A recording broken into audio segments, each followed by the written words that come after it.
Had a good trip down to Pasadena, worked out real well, except we didn't get anything recorded the way we should have, so nothing to report except we had 50 people there, which is good. Now then, got some things need to bring out. It says in Ecclesiastes, in the making of books there is no end. And Ken knows this well because he's making books.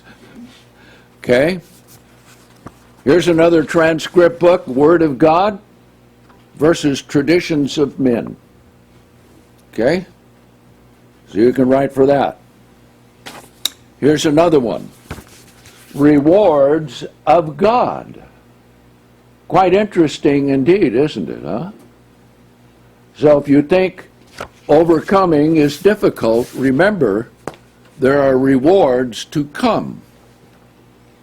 Now then, we have another thing going, which is going to prove to be good because there are actually, I'm getting the material on it, they're actually teaching children to contact demons.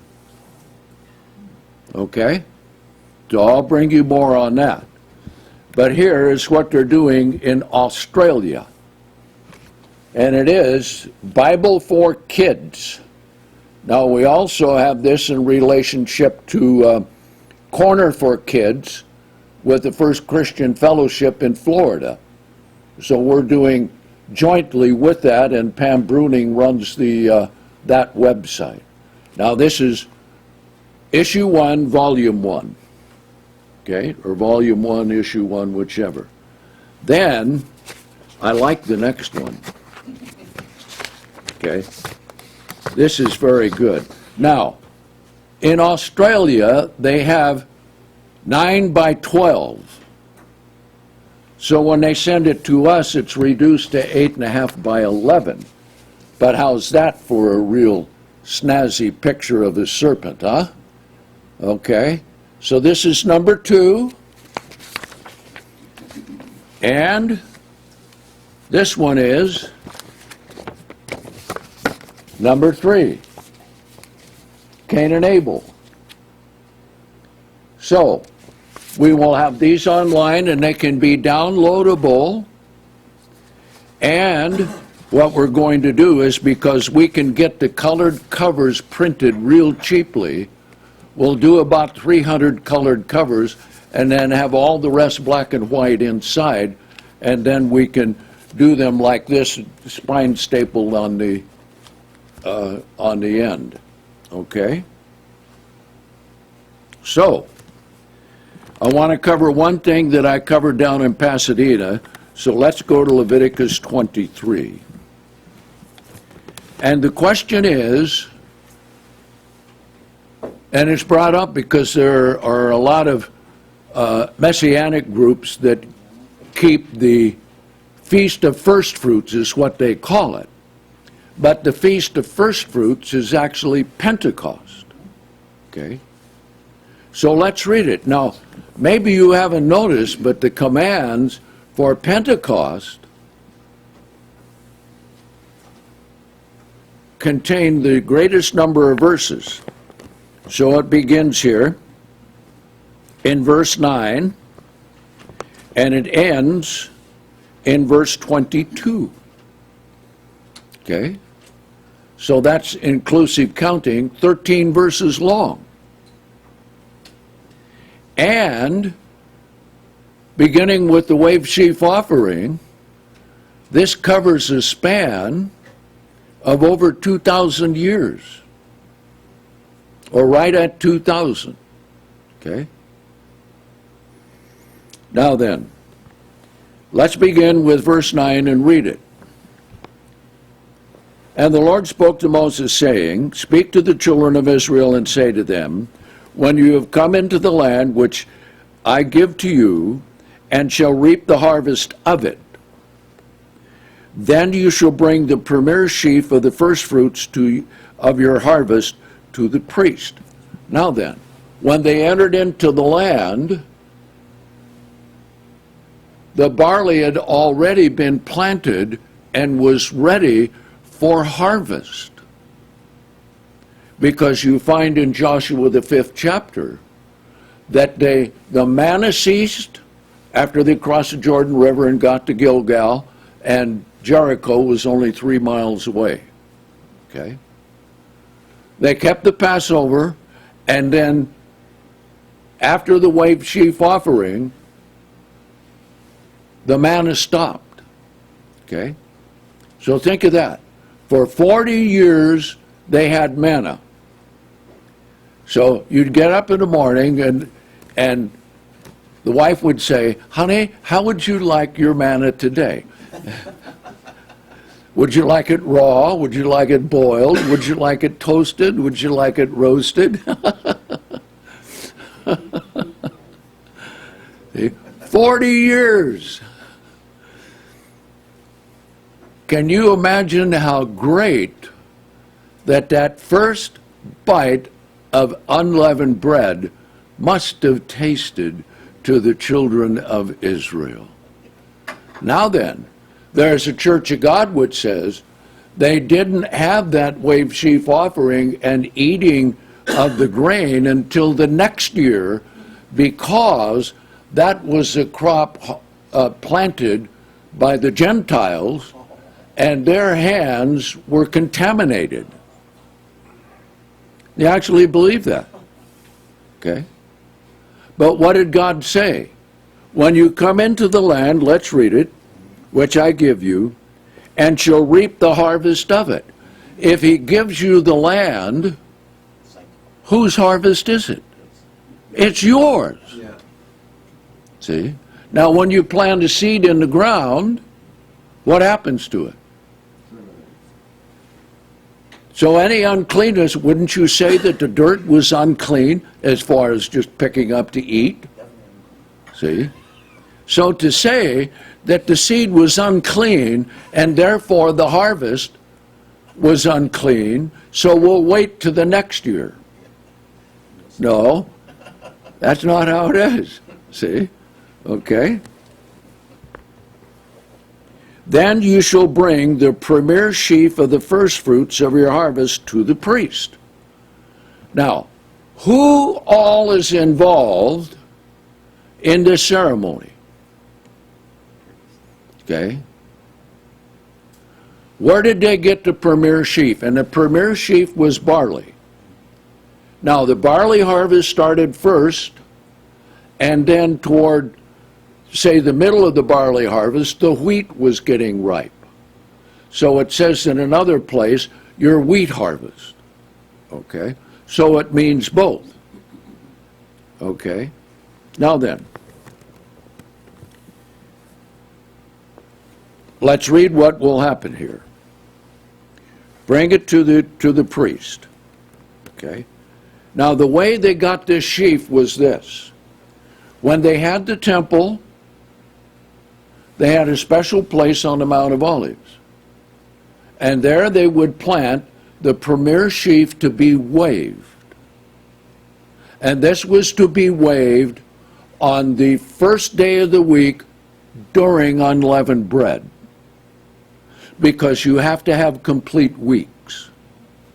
Could not be waved on a Monday. And the day after the Sabbath never falls on a Monday. I don't care what calendar you use, it never does. Okay? So, they would plant the grain there, and Edersheim reveals that they had a special service. They had a man at the top of the Mount of Olives, and one of the men next to the one who had the sickle, he had the sickle ready to cut that premier sheaf. And the man next to him would say, "Has the sun set?" Now why? When the Sabbath ends, then you can work, right? Okay. Okay. Has the sun set? 3 times. Then he would cut it. Okay? Now then, they would take this sheaf and bind it up, lay it alongside the altar. So in the morning, they had this special ceremony. So let's look at it. And he, the priest, shall wave the sheaf before the Lord to be accepted for you. On the next day after the Sabbath, the priest shall wave it. Okay, now many times, not many, but there are occasions when the first day of unleavened bread occurs on the Sabbath. Okay? So you have a Thursday night Passover, then you have the night to be remembered, Friday night, then you have the regular Sabbath. All right? The next day is when the wave sheaf would be offered in that case. Some people say you have to wait till the next one.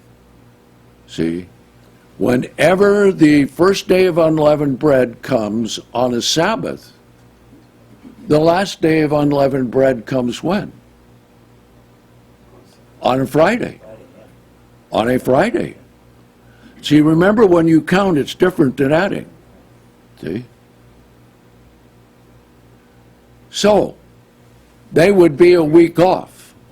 See? And many times it was said, on the day after the regular Sabbath. That's true in most cases. But if the regular Sabbath is also the holy day, then the day after that Sabbath is the wave sheaf offering day. Okay? Now then, what participation did the people have?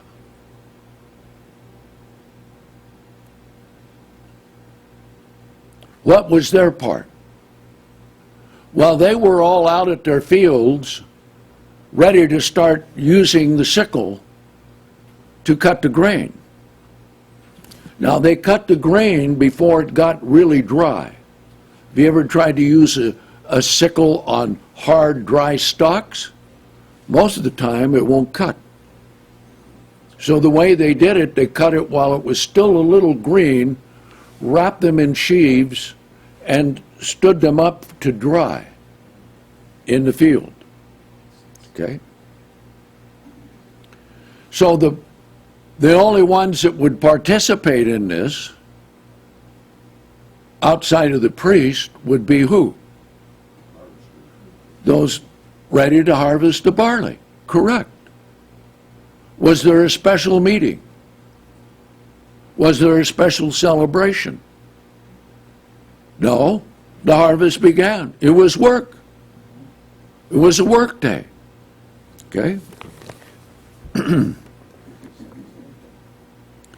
Now then it says, you'll offer a male lamb without blemish of the first year for a burnt offering. All of these refer to Jesus Christ.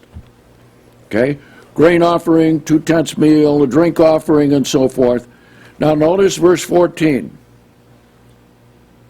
You shall eat neither bread, nor parched grain, nor green ears, until the same day, until you have brought an offering to your God. It shall be a statute forever throughout your generations in your dwellings.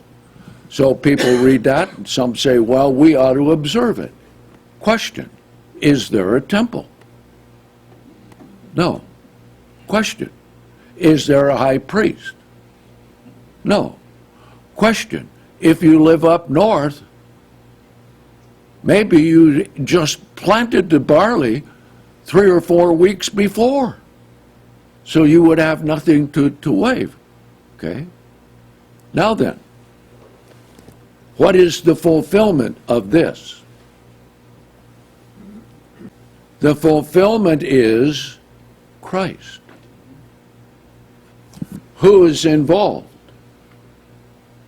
The priest, and the priest represents Christ. The wafer sheaf offering represents Christ. Okay? Now we will see in the New Testament that the disciples on that day weren't at any particular meeting. They weren't at the temple. Okay? If they were at the temple, we'll talk about that a little later. Think about what would happen. Okay?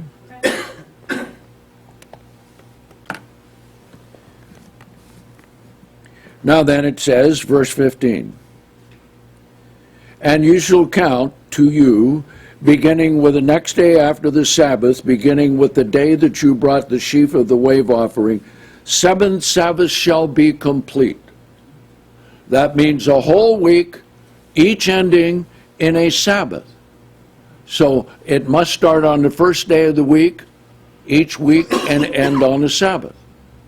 Okay? Even unto the day of the 7th Sabbath you shall number 50 days, and you shall offer a new grain offering. Now this new grain offering is entirely different. Now here, the people are involved, and the ceremony is involved. Let's look at it. You shall bring out of your home 2 wave loaves of 2/10 parts, and it shall be of fine flour. Now this is for the 50th day. Okay? So what happened was, since this is the day after the Sabbath, this was baked right after the sun went down on the Sabbath, so that on Pentecost, see, because on a holy day, you can do what is ever necessary for keeping the holy day and preparing food. Okay? They shall be baked with leaven. Now we will see in Matthew 13, there's a good use of leaven. Now why 2 loaves? Why not 1? Why not 3? Okay? Well, how many testaments do we have? 2. That's why. Okay? Now, we know that in Matthew 13 it says that the kingdom of heaven is likened to a woman who took 3 measures of leaven, or took leaven and put it in 3 measures of flour until all was leaven. Now, if leaven is always a type of sin all the time, then we're making sinful offering to God, right? Wouldn't that, you'd have to conclude? Well, there's a good use of leaven, and that is to change the form of the dough. And we're all likened unto one lump in Christ, right? Okay? Now what happens when you put leavening in the dough? The bread rises. Now, you can beat it down a couple of times and it'll still rise up. Okay? But what happens when you bake it? It's permanently in its final form. Okay?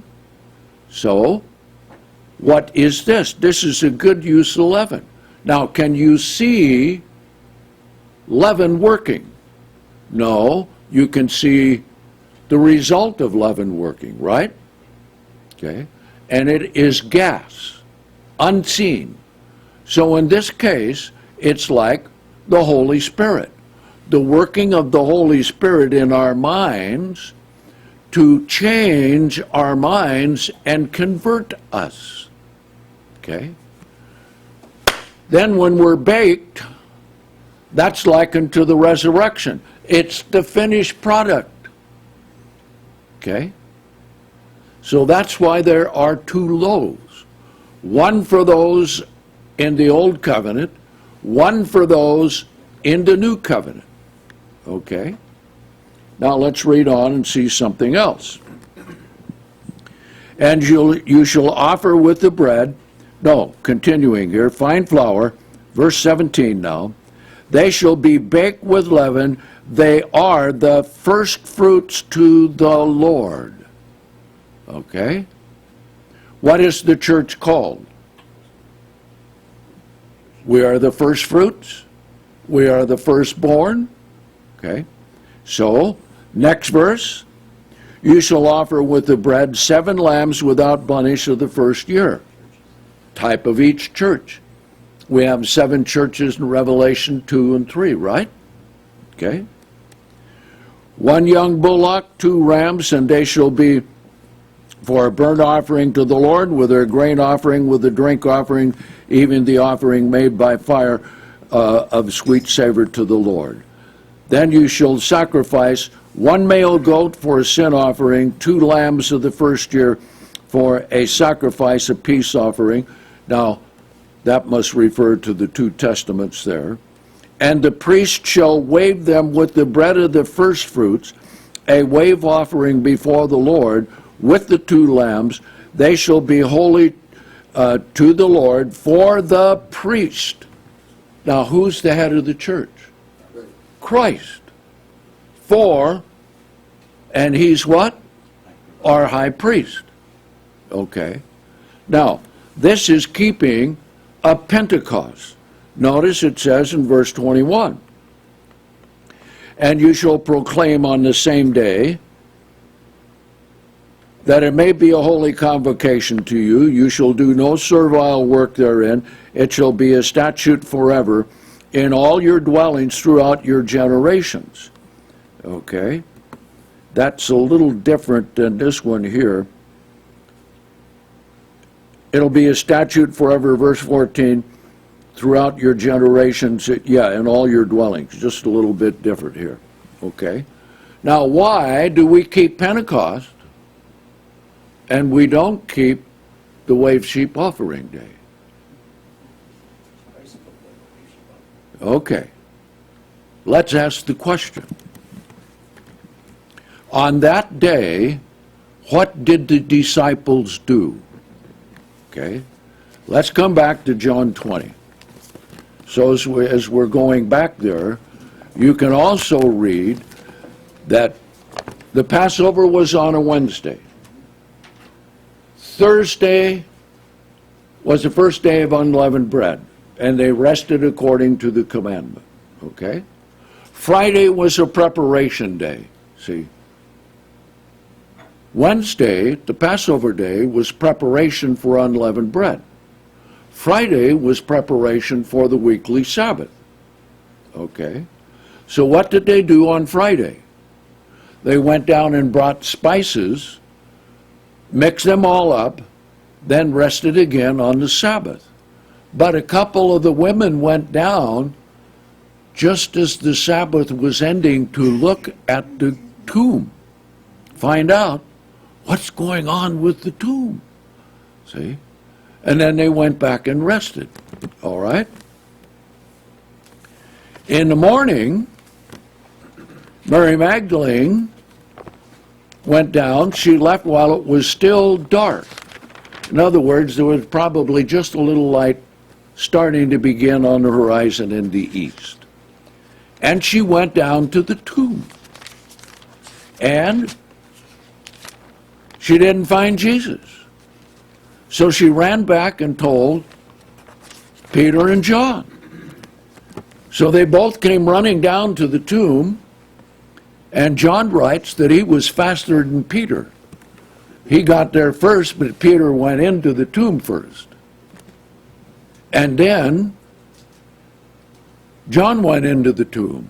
And what did he see? He saw the wrapping where the body was. Now, what did that look like? It had to be, it wasn't cut. Had to be that he just was raised right through the wrappings. So the wrappings were there, probably crunched down in the middle, showing that the body was gone. And then what else was the phenomena? The napkin was folded up in another place.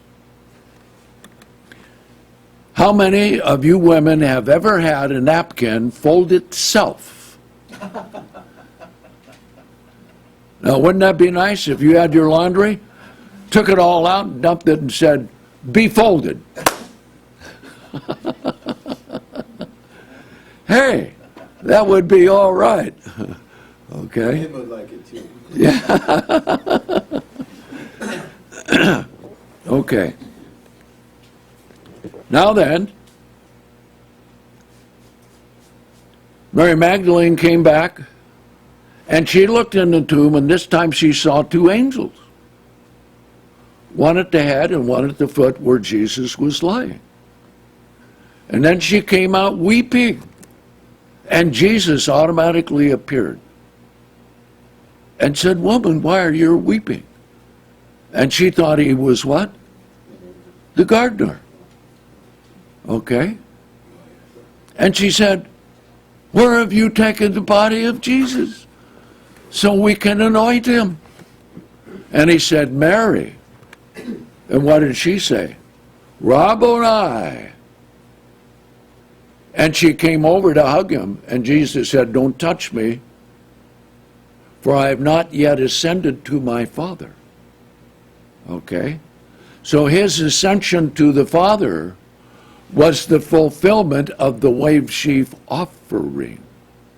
And it was between Christ and the Father. None of the disciples participated, right? Okay? They weren't in a meeting. They weren't at the temple.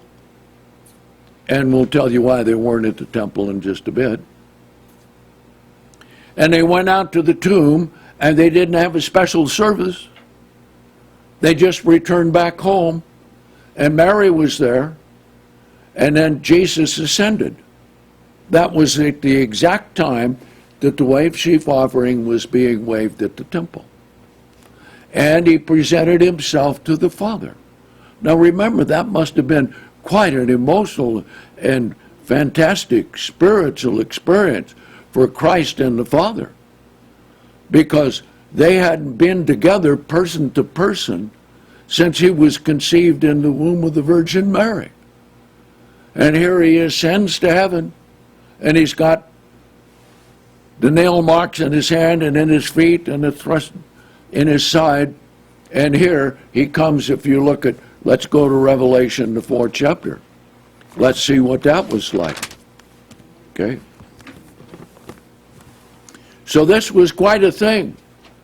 The very fulfillment of what was prophesied in Genesis 3:15 and planned before the foundation of the world was complete. And this was between Jesus Christ and God the Father alone. No other human beings were involved. So here's the scene, okay? When John was told to come up here, verse 2, John 4, or Revelation 4. "And immediately I was in the Spirit, and behold, a throne was set in heaven, and one was sitting on the throne." That's God the Father. "And he who was sitting was in appearance like a jasper stone and a sardius stone, and a rainbow was around the throne like an emerald in its appearance. And around the throne were 24 thrones, and on the thrones I saw 24 elders sitting, clothed in white garments, and they had on their heads golden crowns." So this is the scene. Here comes Jesus up to the sea of glass in heaven. And I imagine the 24 elders are all bowing down at that time, and the two living creatures which were saying, "Holy, holy, holy Lord God Almighty," that they were bowing down.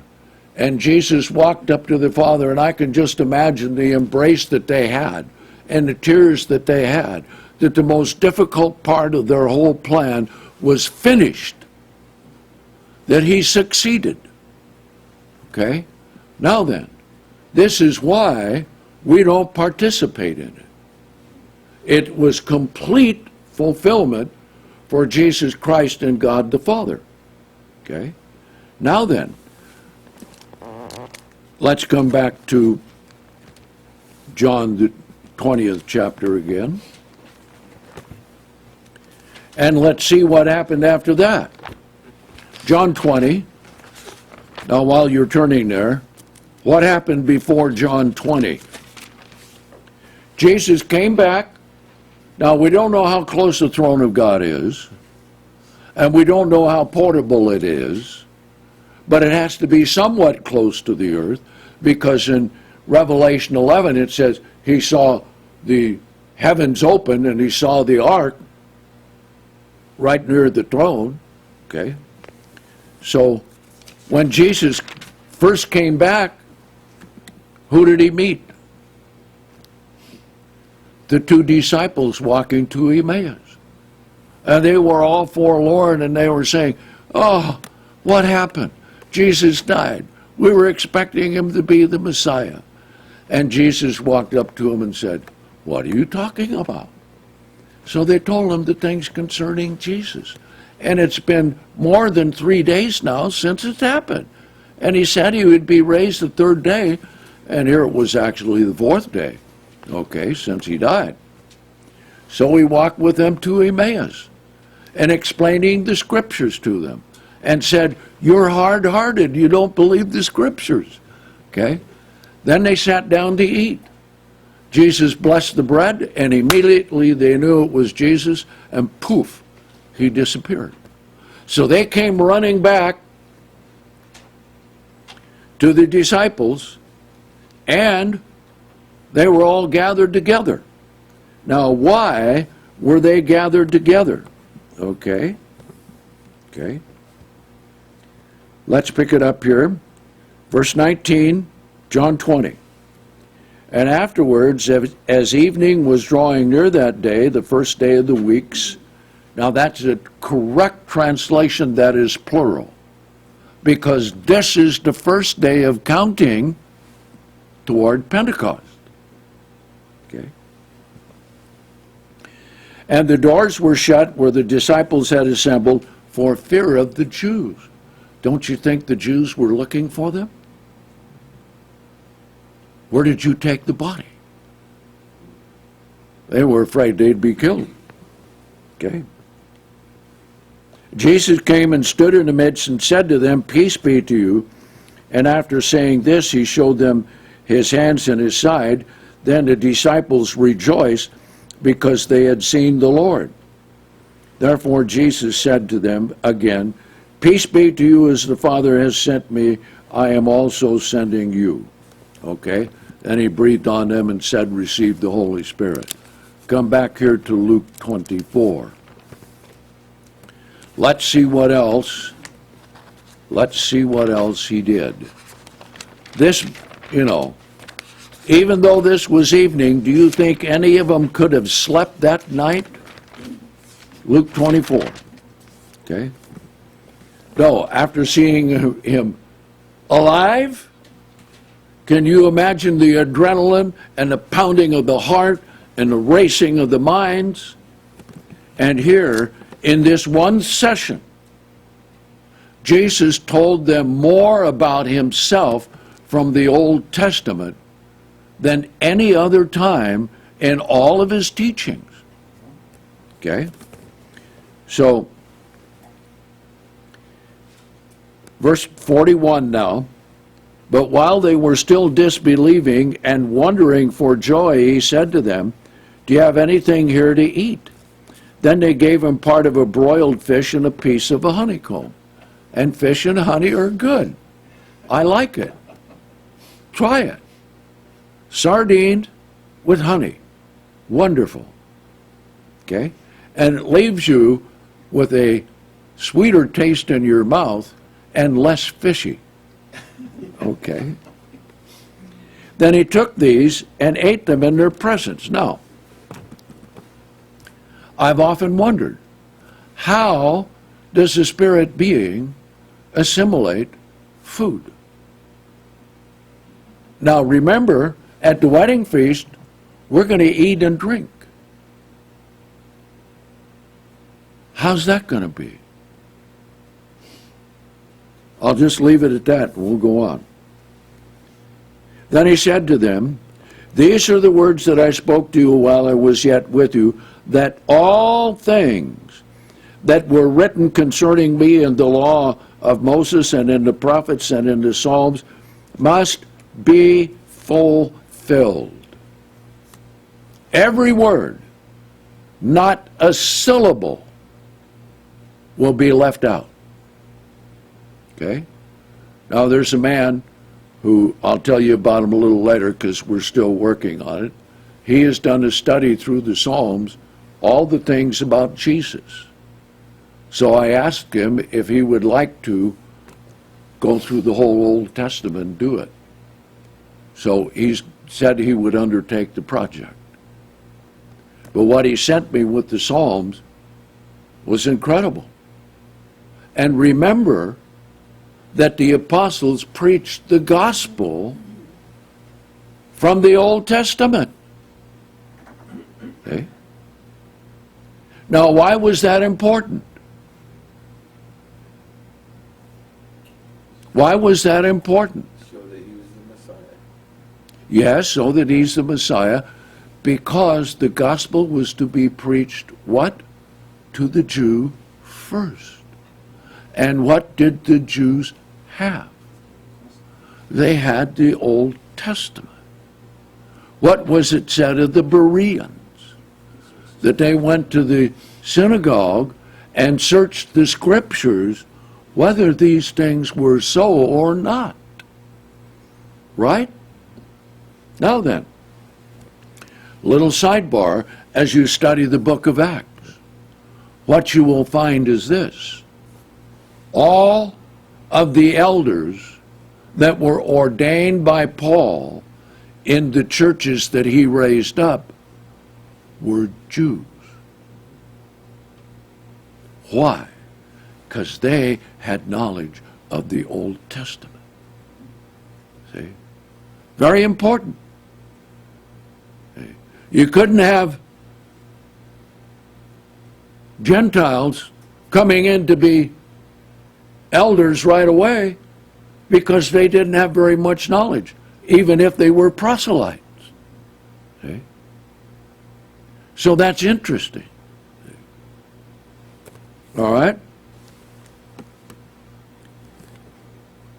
Verse 46, and he said to them, according as it is written, it was necessary for the Christ to suffer.